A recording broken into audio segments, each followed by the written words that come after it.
He builds circles because straight lines remember too much. Before we begin, tell me, where are you watching from tonight? And if you believe no soul deserves to face the storm alone, stay with me, because this story begins where most people would have walked away. The land sits flat and quiet just outside Amarillo, Texas, the kind of place where the sky feels too big and the wind never really stops talking, only changes its tone. Late afternoon light stretches long across the dirt, turning everything gold and tired. And out there, alone at the edge of a cracked field, a man is drawing circles in the dust with a piece of chalk worn down to nothing. Daniel Hayes doesn't look like a man building a home. He looks like a man trying to outrun something that keeps catching up. 42 years old, former U.S. Marine, broad shoulders now slightly bowed, skin weathered by sun and years that didn't ask permission before taking their toll. His hair is cut short out of habit, streaked with gray at the temples, and his eyes, hazel, steady, but never fully at rest, keep drifting to the horizon like he expects something to come back for him. Beside him stands Rex, a German shepherd with a sable coat darkened along the spine, muscles lean but strong, ears alert to every shift in the wind. The dog doesn't bark. He watches, always watching. The scent of dry earth and distant rain hangs in the air, mixed with something metallic, like the memory of storms that haven't arrived yet. Daniel presses the chalk into the ground again, tracing the same curve he's drawn a dozen times already, widening it by inches, adjusting, measuring by instinct rather than tools. No corners. Not this time. Not ever again. A pickup truck slows on the gravel road nearby, tires crunching loud enough to break the silence, and two men lean out the window, laughing just enough to be heard, but not enough to admit it was meant for him. "Hey, Hayes," one of them calls, voice light, careless. "You building a house or a merry-go-round?" The other chuckles, shaking his head. Man's lost it. Daniel doesn't look up. He doesn't answer. He just keeps drawing, steady hand, steady breath, like the circle matters more than the voices. Rex shifts slightly, placing himself between Daniel and the road without being told. Amber. Eyes tracking the truck until it rolls past and disappears into a cloud of dust. The wind picks up, subtle at first, brushing against the edges of Daniel's jacket, then curling around the open field in a slow, deliberate sweep, like it's testing the shape of the land. Rex lifts his head, nostrils flaring, body going still in a way that feels less like alertness and more like recognition. Daniel notices. He always notices. "You feel it too, don't you?" he murmurs, voice low, almost lost in the breeze. The dog doesn't move, but his ears tilt forward, locked on something far beyond what human eyes can see. Daniel straightens, stretching his back, and for a moment, there's a flicker of something behind his gaze. Memory, maybe, or a place he doesn't like to revisit. The kind of place where structures failed, where straight lines turned into sharp edges, where walls didn't bend, they broke. He exhales slowly, grounding himself in the present, in the dust, in the circle beneath his boots. "No corners," he says again, quieter this time, like a promise instead of a plan. The sun dips lower, shadows lengthening across the field, wrapping around the outline of the circle as if trying to claim it. But the shape holds, simple and complete. In the distance, the sky shifts just enough to notice if you're paying attention, a faint darkening along the horizon, a subtle gathering of something not yet named. Most people wouldn't see it. Most people wouldn't listen. But Rex does. And Daniel is starting to remember how. The first night he sleeps on the land, there are no walls, no roof, just a sky stretched wide and restless above him. And the wind does not whisper anymore. It moves with intention, pressing against his chest like a question he cannot ignore. Daniel lies on a thin cot beneath a canvas tarp tied to two crooked posts, boots still on, hands folded over his stomach as if waiting for something to pass through him rather than around him. Rex does not lie down. He circles, slow at first, then again and again, tracing the same invisible path Daniel had carved into the dirt hours before, his paws pressing into the soil with quiet certainty, as if the ground itself is telling him where to step. The air smells different now, heavier, charged with a faint trace of rain that has not fallen yet, and something else beneath it, something dry and electric, like the breath of a storm still miles away but already thinking about them. Daniel turns his head slightly, watching the dog move, counting the steps without meaning to, noticing how Rex never cuts across the center, never breaks the shape. You do not like corners either, huh? He murmurs, voice rough from disuse, and the dog pauses just long enough to look at him, ears forward, eyes catching the last strip of fading light, then continues the circle as if the answer is obvious. A distant radio crackles somewhere across the field, carried by the wind from a neighbor's porch, the familiar cadence of a weather report slipping in and out of clarity. Words like unstable air, pressure drop, rotation, possible drift through the dark like fragments of a language Daniel once knew too well. He closes his eyes for a moment, but the sound does not leave. It never really does.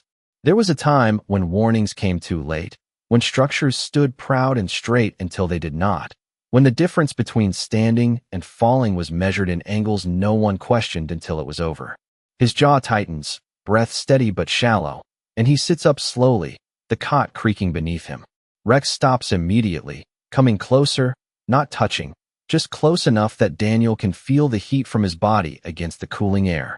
"All right," Daniel says softly, more to himself than to the dog, and he reaches for the small lantern by his side, turning the knob until a warm glow pushes back against the dark. The circle he drew earlier is still visible, faint but unbroken, and now, under the lantern light, it looks less like a plan and more like a boundary, something meant to hold rather than contain. He stands, boots pressing into the dirt, and walks the line slowly, measuring it again with his stride, one step, then another, adjusting where needed, scraping the edge with the heel of his boot to deepen the mark. Rex follows just outside the path, mirroring him, always keeping that same distance, as if guarding the shape rather than the man. The wind shifts again, sharper this time, coming from a direction it had not touched before, curling low across the ground before lifting, testing, searching. Rex stiffens, head turning toward the dark horizon, a low sound rising in his throat, not quite a growl, not quite a warning, something older, instinctive. Daniel feels it in his chest before he fully understands it, that subtle pressure, that change in the way the air moves through his lungs. He has felt this before. Not here, not on this quiet stretch of Texas land, but somewhere louder, somewhere far away, where the sky carried a different kind of threat and survival depended on reading what could not be seen. He exhales slowly and places his hand briefly on Rex's back, fingers brushing through the thick fur, grounding himself in something real, something present. "We build it right," he says, barely above a whisper. "Or we do not build it at all." The lantern flickers once as the wind presses harder, then steadies, and in that small circle of light, man and dog stand together, listening to a storm that has not yet arrived, but already knows exactly where they are. Morning comes without ceremony, just a slow lifting of darkness into a pale Texas sky that feels too wide for a man to hide from himself, and Daniel is already awake before the light fully settles, sitting on an overturned bucket with a mug of black coffee gone cold in his hands, watching the circle as if it might shift when he is not looking. The ground holds the memory of last night's wind, faint ridges in the dust where it tried to test the boundary, where it brushed and curled and then moved on, as if unsure what to do with something that did not fight back. Rex stands at the far edge, nose low, tracing the perimeter again, more deliberate now, pausing at certain points like markers only he understands. The smell of dry grass mixes with the sharp scent of cut lumber stacked nearby, boards Daniel hauled in one by one from a supply yard 15 miles down the road, paid for in cash he counted twice before letting go. He takes a slow sip from the mug, grimaces at the bitterness, and sets it aside, pushing himself to his feet with a quiet exhale. Work begins without announcement. He measures by stride and memory, marking posts not at corners, but along the curve, each one angled slightly, leaning into something that has not arrived. Yet but will. The hammer rises and falls in steady rhythm, wood meeting earth with a dull, grounded sound that feels almost like a heartbeat when it repeats long enough. Rex does not flinch at the noise. He listens past it. Around mid-morning, the first truck returns, slower this time. Curiosity replacing mockery, just enough to keep the distance polite. A man steps out, arms crossed, boots sinking slightly into the soft dirt as he approaches the edge of the build site without crossing it. "You serious about this?" he asks, voice not as sharp as yesterday, more puzzled than amused. Daniel does not stop working. He drives another post, checks the angle with his palm, adjusts by a fraction. Yes, he says simply. The man glances at the layout, squinting, trying to make sense of a shape that does not offer easy answers. Storms come through here every season, he adds, as if that settles something. Daniel nods once. I know. The man shifts his weight, looks out toward the open field, then back at the curve forming slowly from wood and will. You think this is going to hold? There is a pause, not long, just enough for the wind to move between them, carrying the faint hum of a distant highway and the dry rustle of weeds bending low. Daniel rests the hammer against his thigh, eyes lifting for the first time to meet the man's. I think straight lines give the wind something to grab, he says quietly. The man lets out a short breath, not quite a laugh this time. More like he is unsure what to do with the answer. He nods once, turns back toward his truck, and leaves without another word. By noon, the sun stands high and unforgiving, pressing heat down into the dirt until the air itself feels heavy. And the work slows not from lack of will, but from the body reminding him of limits he does not always respect. Sweat runs along Daniel's brow, darkening the collar of his shirt, but his movements remain measured, careful, never rushed. Rex disappears briefly beyond the rise of the field, then returns at a trot, stopping short at the circle's edge, ears forward, body still. Daniel notices the change immediately. He follows the dog's gaze out toward the horizon where the sky has begun to shift again, not dramatically, not enough for most to stop and stare, but enough for those who remember how quickly calm can turn. A line of clouds gathers low and distant, their edges soft, but their presence certain, like a thought forming before it becomes a word. The wind changes direction once more, subtle but clear, brushing across Daniel's face from the east instead of the south, carrying with it a cooler breath that does not belong to this hour. Rex lets out a quiet sound, almost a hum, and steps inside the circle for the first time, walking to the center and sitting down, facing outward, as if the shape is already something real, something that offers more than lines and dirt. Daniel wipes his hands on his jeans, chest rising and falling a little slower now, and he studies the dog, then the sky, then the unfinished frame that stands like a promise not yet tested. We are not building a house, he says under his breath, the words settling into the space between them. We are building a way through. The wind answers by moving around him, not against, slipping past the curve of the posts as if it is beginning to understand. By late afternoon, the circle begins to rise from an idea into something that casts a shadow, thin at first, then deeper as each beam finds its place along the curve, and Daniel moves with a quiet precision that does not come from blueprints, but from memory shaped by things he does not talk about.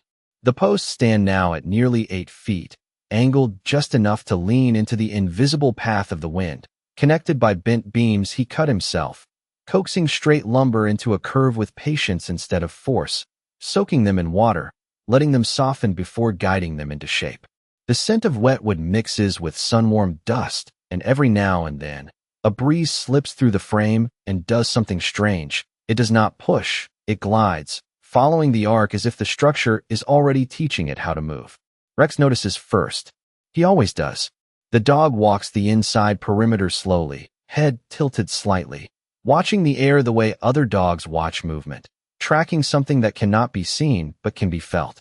Daniel pauses, hand resting against one of the beams, and closes his eyes just long enough to feel it too, that subtle shift, the absence of resistance, the way the wind chooses to pass rather than press. A second truck arrives, then a third, not with laughter this time, but with that quiet curiosity that settles in when something refuses to fail the way people expect it to. A woman steps out, mid-40s, sun hat pulled low, arms folded not in judgment, but in thought. You are really doing it, she says, almost to herself. Daniel nods once, then returns to tightening a joint, checking the curve again with his hand, smoothing a rough edge. It is not standard, she adds after a moment, walking a few steps closer, careful not to cross the boundary Rex seems to guard without being told.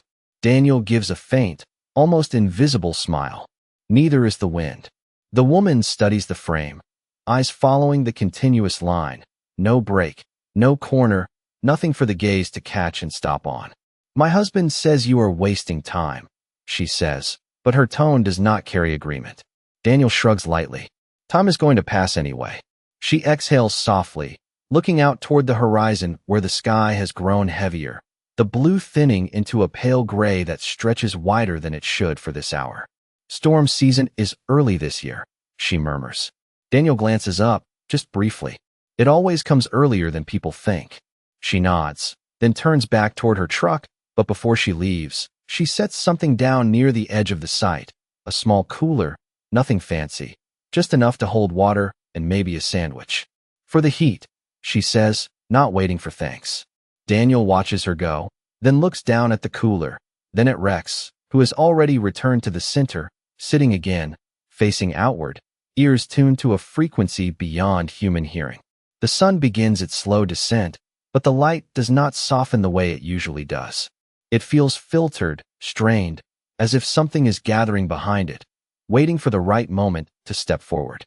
Daniel works faster now, not rushed, but more focused, every movement deliberate, every connection checked twice, then once more with his hand rather than his eyes.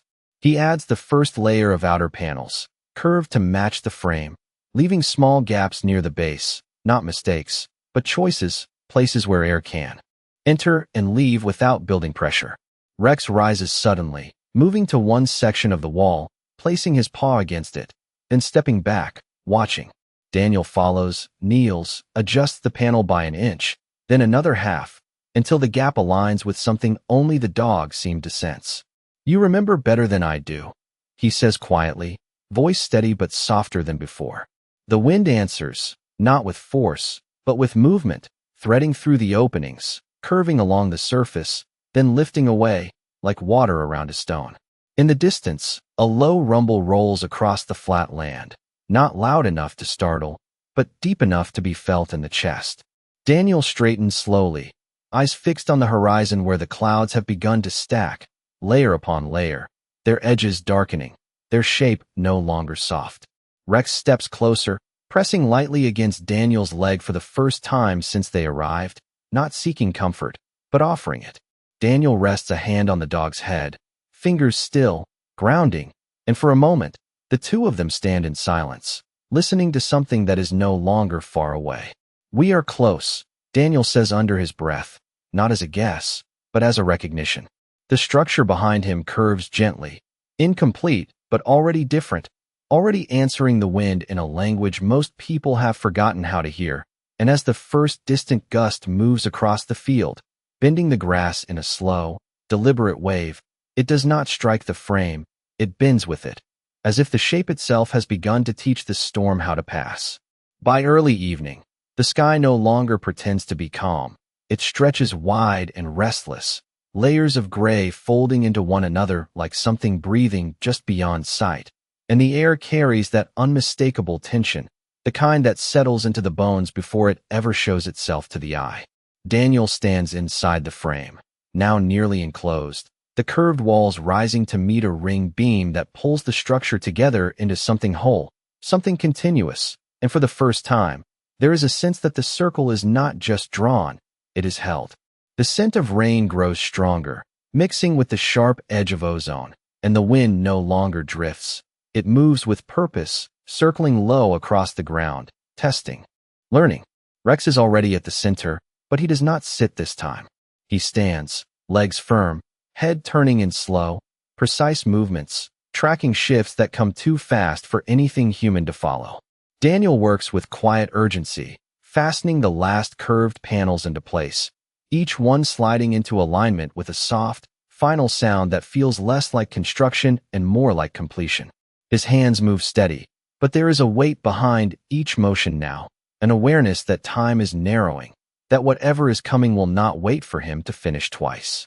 A distant siren carries faintly across the fields, rising and falling, then fading, not close enough to demand panic, but near enough to remind anyone listening that something is forming, something larger than a passing storm. Daniel pauses just once, stepping back to take in the structure, the way it sits against the land, low and rounded, no edges, no corners, nothing for the wind to strike and hold. It does not look like strength. It looks like surrender shaped into something that endures.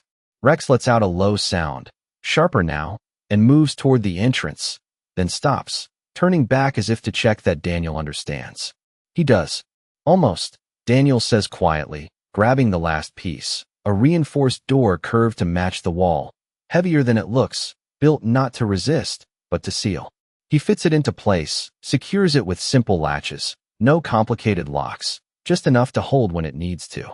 The wind rises suddenly, not in a single gust, but in layers, one folding over another, the grass flattening in waves that move faster than they should, and the sky darkens not from night, but from something gathering above it.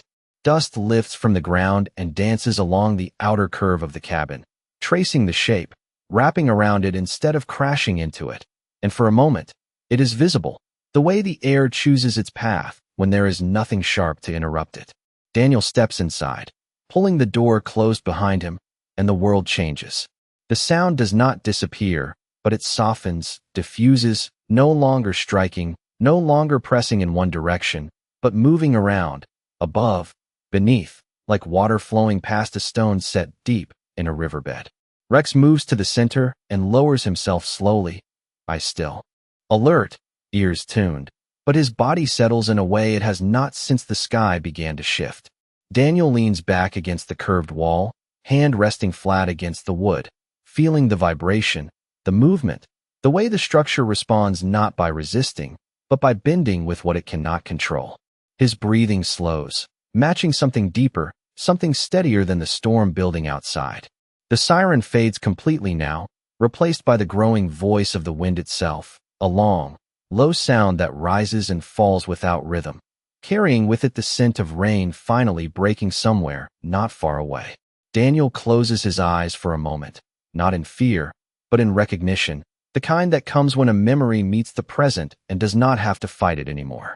No corners, he whispers again, and this time, it does not sound like defiance. It sounds like understanding. Outside, the first real force of the storm arrives, not as a single strike, but as a movement that wraps the land in motion, bending grass, lifting dust, pulling at anything that stands rigid and fixed. But when it reaches the cabin, it hesitates, not in weakness, but in confusion, slipping along the curve, searching for an edge that does not exist, and finding none. It moves on, circling, passing, as if the shape itself has rewritten the way the wind remembers how to move.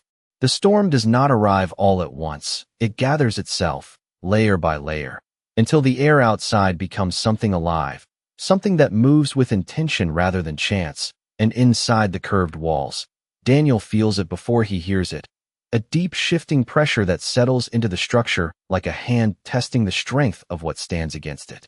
The wood beneath his palm hums softly, not straining, not resisting, but responding, flexing in a way that feels almost deliberate, as if the cabin understands something he is only beginning to trust.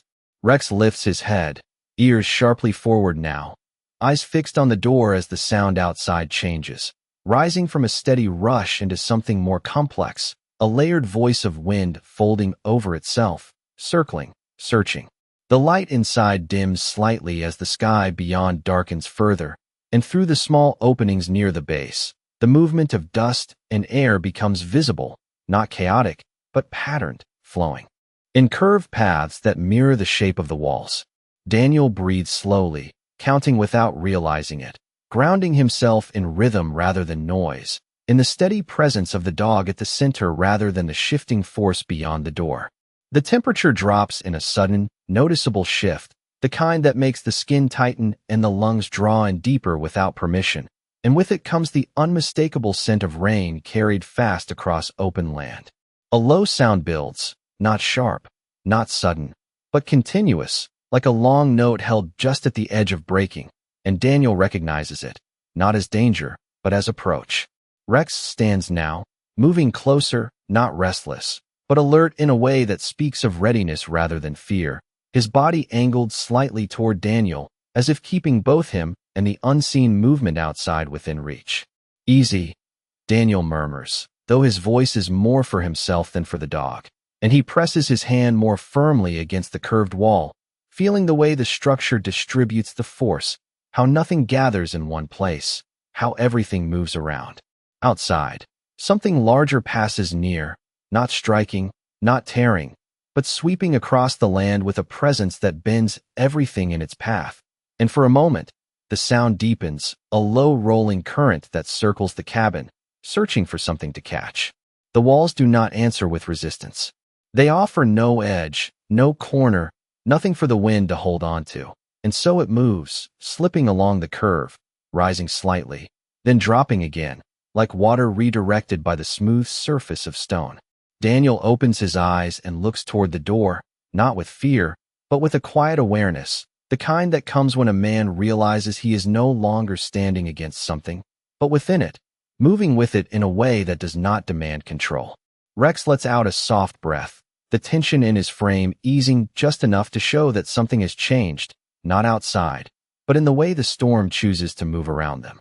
The lantern flickers once, then steadies again, casting a warm, steady glow that contrasts with the shifting gray beyond the walls. And for a moment, the inside of the cabin feels separate, not isolated, but held, like a space carved out of the storm rather than protected from it.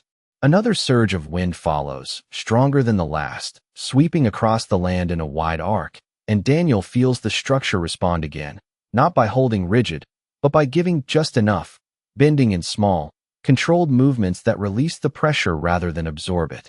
He exhales slowly, shoulders lowering, something inside him loosening that has been tight for longer than he remembers.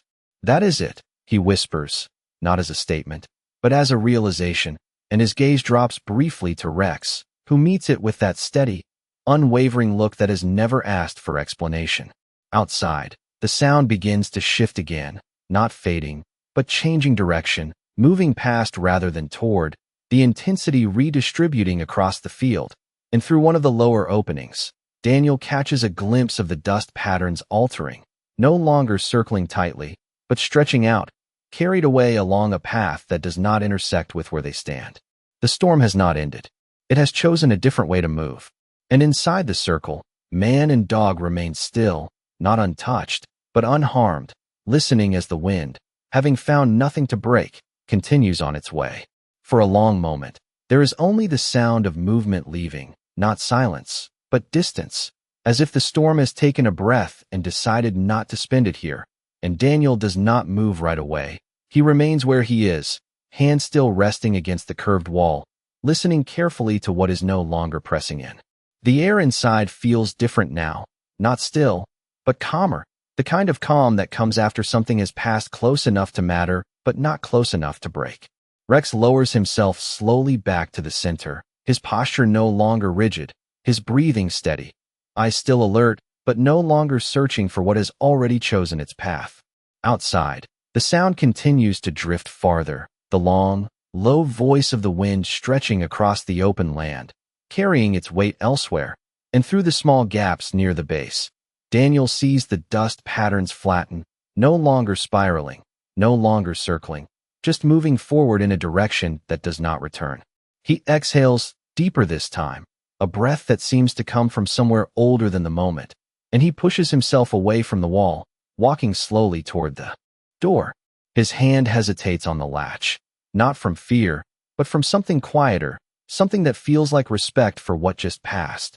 Rex stands immediately, stepping beside him without being called, close enough that their shoulders almost touch, and for a second, Daniel glances down, meeting the dog's eyes, that same steady amber gaze that has not wavered once since the sky began to change. "We are still here," Daniel says softly, and the words do not sound like relief, they sound like recognition. He lifts the latch and opens the door just enough for the outside air to slip in. Cooler now, carrying the clean scent of rain that has already fallen somewhere beyond the field.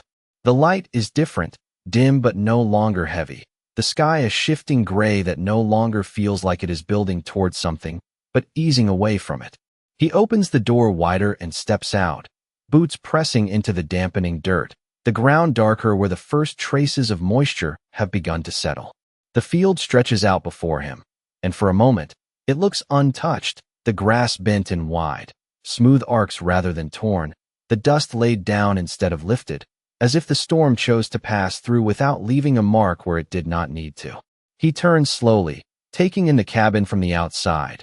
The way it stands against the land, low and curved, its surface marked only by a thin layer of dust tracing the path the wind had taken around it. No broken edges, no sharp lines, nothing for the storm to remember. Rex steps out beside him, shaking once, then stilling, ears lifting toward the distance where the sound continues to fade. And then, for the first time since it began, he looks away from the horizon and back toward Daniel, his posture easing completely, the work of watching done for now. In the distance, another truck approaches, slower than before, cautious, as if unsure what it will find, and Daniel watches it without expression, not waiting, not expecting anything from it. The truck stops a few yards away, the same man from earlier stepping out, his gaze moving from the field to the cabin, then back again, searching for something that does not fit what he thought would happen. He takes a few steps closer this time, crossing the line without realizing it, boots pressing into the edge of the circle Daniel had drawn days before. "It missed you," the man says quietly, almost disbelieving. Daniel shakes his head once, just slightly. "No," he replies, voice calm, steady. "It found its way around." The man looks at the cabin again, really looks this time, tracing the curve with his eyes, understanding not all at once, but enough to feel the weight of it. He nods slowly, then steps back, not laughing, not questioning, just thinking. Daniel does not say anything more. He reaches down instead, resting his hand on Rex's back, fingers pressing lightly into the warm, steady presence beside him, and together they stand in the quiet that follows, not untouched by what came, but unchanged in the way that matters most, watching as the last of the wind carries itself beyond them, leaving behind something that feels less like survival and more like grace. The evening settles slowly, not with the weight of what almost happened, but with the quiet clarity of what did not need to, and the land begins to breathe again in a way that feels familiar, as if it has returned to itself after holding something larger than it was meant to carry. The sky softens into a muted gray blue, the edges of the clouds breaking apart, no longer stacked with intention but drifting, loosening their grip on the horizon. Daniel remains where he stands for a while longer, not because he has to, but because there is something in the stillness that asks to be understood rather than rushed past. Rex moves a few steps ahead, nose low, tracing the ground where the wind had passed, not searching now, just confirming, as if checking that the story the air told has already ended. The distant hum of engines grows closer, more than one this time, and soon a small line of trucks appears along the gravel road, slowing as they approach, not out of fear, but out of something quieter, something that resembles respect. Doors open one by one, people stepping out carefully, eyes scanning the field, the sky, then finally settling on the curved shape that stands unchanged where everything else had shifted. No one speaks at first. There is a shared understanding in silence, the kind that forms when expectations are left behind somewhere along the path. The woman from earlier is among them, her hat now in her hands, her hair caught lightly by the breeze that no longer carries urgency.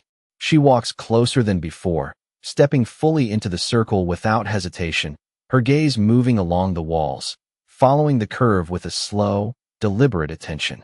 "It held," she says quietly, but the words are not a question, not even surprise, just a recognition spoken out loud.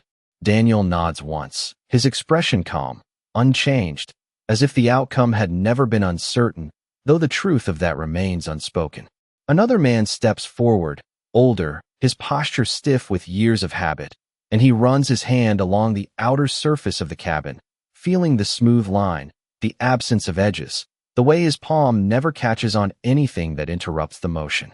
"No corners," he murmurs, almost to himself, and then he looks at Daniel, not with doubt this time, but with something closer to understanding.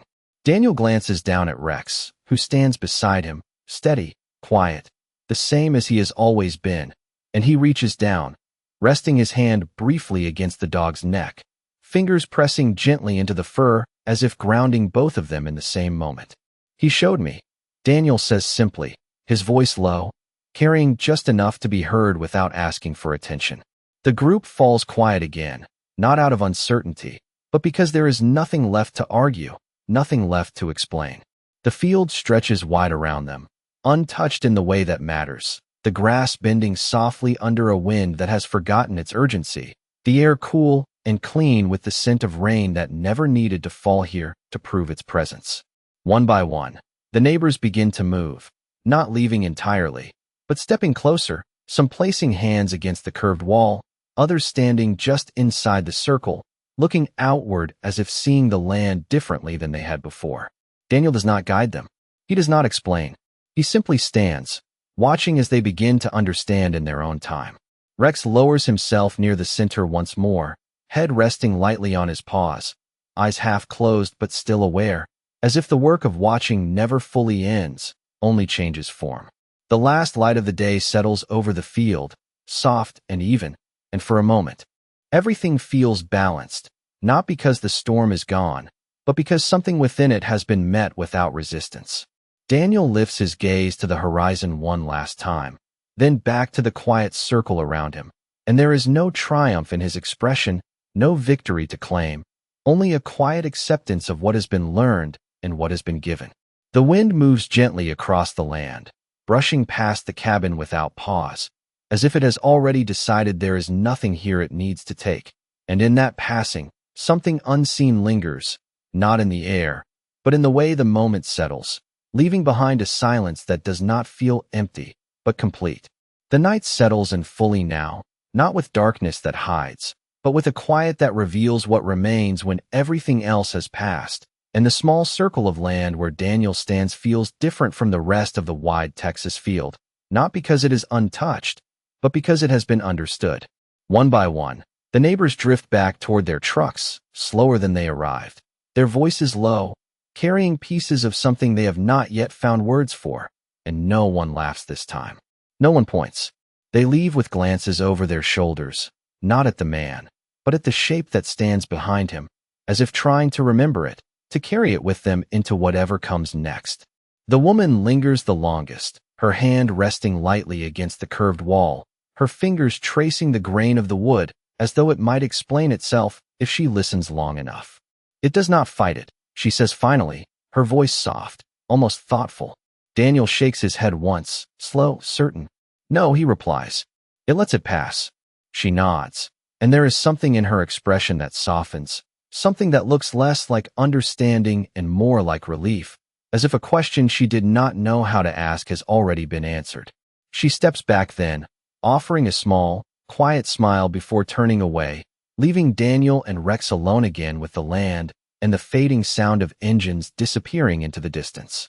The sky clears in slow patches, stars beginning to show through the thinning clouds, faint at first, then brighter as the last of the storm's memory drifts away, and the air cools just enough to carry the scent of damp earth and something clean beneath it. Daniel walks the perimeter once more, not to check for damage, but out of habit, his boots pressing into the soil that now feels settled, grounded in a way it had not been before. The circle holds. It always was meant to. Rex follows close, his pace unhurried, occasionally stopping to look outward, then back at Daniel, as if confirming that nothing more needs to be done. When they reach the entrance again, Daniel pauses, resting his hand against the door, not opening it this time, just feeling the solid curve beneath his palm. There is no tremor now, no pressure, only stillness shaped by what it has already endured. He exhales slowly, a breath that carries something heavier than fatigue, something closer to release, and he lowers himself onto the step just outside the cabin, elbows resting on his knees, gaze drifting out toward the horizon where the last line of clouds fades into the night. Rex settles beside him without being asked, leaning lightly against his leg, the quiet weight of him steady and familiar. For a while, neither of them moves. The land does not ask anything more of them tonight. Somewhere in the distance, a windmill turns slowly, its rhythm soft and even, no longer strained, just part of the night again. Daniel watches the sky, the stars growing clearer, and something inside him shifts, not dramatically, not all at once, but enough to notice. The kind of shift that comes when a man realizes he does not have to brace for every storm, that not everything needs to be resisted to be survived. He glances down at Rex, hand resting gently on the dog's head, fingers moving slowly through the fur, grounding himself in the simple presence that never asked him to explain, never asked him to prove anything. You knew, he says quietly, not as a question, but as a truth spoken aloud. Rex does not answer in any way that requires words. He simply stays, steady, calm, as he always has been. The wind moves again, soft this time, passing over the field, brushing against the cabin without pause, without interest, as if it has already learned what it needed to know. Daniel lifts his gaze once more, taking in the curve of the structure, the way. It sits against the land not as something imposed, but as something that belongs, and for the first time in a long while, there is no tension in his shoulders, no need to anticipate what might come next. Some storms do not need to be fought. Some only need to be understood. And sometimes, the quietest way to stand your ground is to give the wind nothing to hold on to, and trust that it will find its way around.